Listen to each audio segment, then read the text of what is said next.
সূরা হুজুরাত আয়াত নাম্বার 12 আল্লাহ সুবহানাহু ওয়া তাআলা ইরশাদ করেন, ইয়া আইয়ুহাল্লাযীনা আমানু ইজতানিবু কাসীরাম মিনাজ-যন, হে ঈমানদারগণ যারা ঈমান এনেছো, ইজতানিবু বেঁচে থাকো, কাসীরাম মিনাজ-যন মানুষের ব্যাপারে অতিরিক্ত ধারণা করা থেকে তোমরা বেঁচে থাকো, দূরে থাকো। কেন?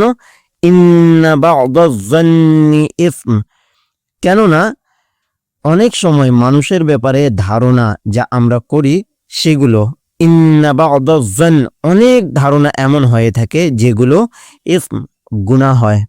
আমরা মানুষের ব্যাপারে অতিরিক্ত ধারণা করি, সে এমন হবে, সে এমন করে, তার কাজ এমন। এই ধারণাগুলো থেকে আল্লাহ দূরে থাকতে বলেছেন, কেননা সেই ধারণাগুলো অনেক সময় গুনাহ হয়ে থাকে।